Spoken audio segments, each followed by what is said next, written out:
ഹൈവേസിൻ്റെ ക്ലാസിഫിക്കേഷനെ പറ്റിയാണ് നമ്മൾ ഈ വീഡിയോയിൽ ചർച്ച ചെയ്യുന്നത്.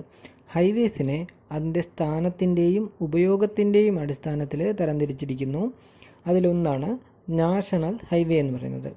നാഷണൽ ഹൈവേ എന്ന് പറയുന്നത് നമ്മുടെ രാജ്യത്തിൻ്റെ മുഴുവൻ നീളവും വീതിയും ബന്ധിപ്പിച്ചുകൊണ്ടുള്ള പ്രധാന ഹൈവേയാണ് നമ്മൾ നാഷണൽ ഹൈവേ എന്ന് വിളിക്കുന്നത്. ഇത് തുറമുഖങ്ങളെയും രാജ്യത്തിൻ്റെ സംസ്ഥാനങ്ങളുടെയും തലസ്ഥാനങ്ങളെയും ഒക്കെ ബന്ധിപ്പിക്കുന്നു.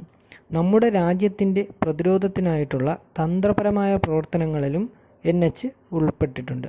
നമ്മുടെ രാജ്യത്തിൻ്റെ മൊത്തം റോഡ് ഗതാഗതത്തിൻ്റെ 30 മുതൽ 50% വരെ ദേശീയപാതകളിലാണ് നടക്കുന്നത്. എന്നാൽ നമ്മുടെ രാജ്യത്തിൻ്റെ മറ്റ് റോഡുകളുടെ കിലോമീറ്ററിൻ്റെ 5% മാത്രമാണ് NH ഉള്ളത്. പറയാനും മനസ്സിലാക്കാനുമുള്ള സൗകര്യത്തിനായി NHകളെ നമ്മൾ അക്കമിട്ടാണ് പറയുന്നത്. ഉദാഹരണം നോക്കിക്കഴിഞ്ഞാൽ NH7 വാരണാസി മുതൽ കന്യാകുമാരി വരെ കണക്ട് ചെയ്തിരിക്കുന്ന നാഷണൽ ഹൈവേ ആണ് NH7 എന്ന് പറയുന്നത്. ഹൈവേകളുടെ ക്ലാസിഫിക്കേഷനിലെ രണ്ടാമത്തതാണ് സ്റ്റേറ്റ് ഹൈവേ എന്ന് പറയുന്നത്. സ്റ്റേറ്റ് ഹൈവേ എന്നാൽ സംസ്ഥാനത്തിനുള്ളിലുള്ള പ്രധാനപ്പെട്ട റോഡുകളെയാണ് നമ്മൾ സ്റ്റേറ്റ് ഹൈവേ എന്ന് പറയുന്നത്. ഇതിൽ സംസ്ഥാനത്തിനുള്ളിലുള്ള പട്ടണങ്ങളെയും നഗരങ്ങളെയുമൊക്കെ ബന്ധിപ്പിക്കുന്നു. ഇത് സ്റ്റേറ്റിലുള്ള തന്നെ സിറ്റികളെ NHമായിട്ടും ബന്ധിപ്പിക്കാൻ വേണ്ടിയിട്ട് സ്റ്റേറ്റ് ഹൈവേകളാണ് ഉപയോഗിക്കുന്നത്. അടുത്തത് മേജർ ഡിസ്ട്രിക്റ്റ് റോഡുകളാണ്. മേജർ ഡിസ്ട്രിക്റ്റ് റോഡുകൾ എന്ന് പറയുന്നത് സ്റ്റേറ്റ് ഹൈവേക്കുള്ള ഏകദേശം അതേ നിർദ്ദേശങ്ങൾക്കനുസരിച്ച് തന്നെ നിർമ്മിക്കുന്നതാണ് മേജർ ഡിസ്ട്രിക്റ്റ് റോഡുകൾ എന്ന് പറയുന്നത്. ഇത് ഒരു സംസ്ഥാനത്തിനകത്തുള്ള നിർമ്മാണ സ്ഥലങ്ങളെയും ചന്തകളെയും ഒക്കെ സ്റ്റേറ്റ് ഹൈവേയുമായിട്ടും റെയിൽവേസുമായിട്ടുമൊക്കെ ബന്ധിപ്പിക്കാൻ വേണ്ടിയിട്ടാണ് മേജർ ഡിസ്ട്രിക്റ്റ് റോഡുകൾ ഉപയോഗിക്കുന്നത്.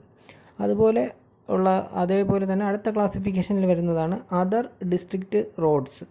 ഇത് എന്ന് പറയുന്നത് മേജർ ഡിസ്ട്രിക്റ്റ് റോഡുകളുമായിട്ട് താരതമ്യം ചെയ്യുമ്പോൾ കുറച്ചുകൂടി നിർദ്ദേശങ്ങൾ കുറഞ്ഞ കൺസ്ട്രക്ഷനായിരിക്കും അതർ ഡിസ്ട്രിക്റ്റ് റോഡുകൾക്കുള്ളത്. ഇത് മേജർ ഡിസ്ട്രിക്റ്റ് റോഡുകളും റെയിൽവേയുമായി ബന്ധിപ്പിക്കുന്ന റോഡുകളാണ്. ഈ റോഡുകൾ വഴി ഓരോ സ്ഥലങ്ങളും മേജർ ഡിസ്ട്രിക്റ്റ് റോഡുകളുമായിട്ട് കണക്ട് ചെയ്യും. അതുപോലെ തന്നെ റെയിൽവേസുമായിട്ടുമൊക്കെ ഈ അതർ ഡിസ്ട്രിക്റ്റ് റോഡുകൾ പല സ്ഥലങ്ങളെയും കണക്ട് ചെയ്യാൻ വേണ്ടിയിട്ട് ഉപയോഗിക്കുന്നുണ്ട്. അടുത്തതാണ് വില്ലേജ് റോഡുകൾ. ഗ്രാമങ്ങളെയും ഒരു കൂട്ടം ഗ്രാമങ്ങളെയും തമ്മിൽ ബന്ധിപ്പിക്കുന്നവയാണ് വില്ലേജ് റോഡുകൾ എന്ന് പറയുന്നത്. അതുപോലെ അടുത്തുള്ള ഡിസ്ട്രിക്റ്റ് റോഡുകൾ, നാഷണൽ ഹൈവേകൾ, റെയിൽവേകൾ തുടങ്ങിയവയുമായെല്ലാം ഈ വില്ലേജ് റോഡുകൾ ബന്ധിപ്പിക്കുന്നുണ്ട്. ഈ റോഡുകൾ എന്ന് പറയുന്നത് പലപ്പോഴും മഴക്കാലത്ത് ഉപയോഗശൂന്യമായിട്ട് മാറുന്നുണ്ട്. ഇതെന്ന് പറയുന്നത് അത്ര ക്വാളിറ്റി കുറഞ്ഞ കൺസ്ട്രക്ഷനാണ് ഉപയോഗിക്കുന്നത്. അതുകൊണ്ട് തന്നെ മഴക്കാലത്തെല്ലാം ഉപയോഗശൂന്യമായിട്ട് മാറാറുണ്ട്. ഈ റോഡുകൾ നിലനിർത്തിക്കൊണ്ട് പോകുന്നത് ഗ്രാമപഞ്ചായത്തുകളാണ്. അടുത്താണ് ബോർഡർ റോഡുകൾ എന്ന് പറയുന്നത്. ബോർഡർ റോഡ് ഓർഗനൈസേഷനാണ് ഈ റോഡുകൾ നിർമ്മിക്കുന്നത്. ഈ റോഡുകളെ നിലനിർത്തുന്നത് border road development organisation BRDO ആണ്. രാജ്യത്തിൻ്റെ പ്രതിരോധ പ്രവർത്തനത്തിന് ഈ റോഡുകൾക്ക് ഒരുപാട് പ്രാധാന്യമുണ്ട്. ബോർഡർ റോഡുകളുടെ മുഴുവൻ നീളം എന്ന് പറയുന്നത് ഏകദേശം 7961 കിലോമീറ്ററിന് മുകളിൽ വരും.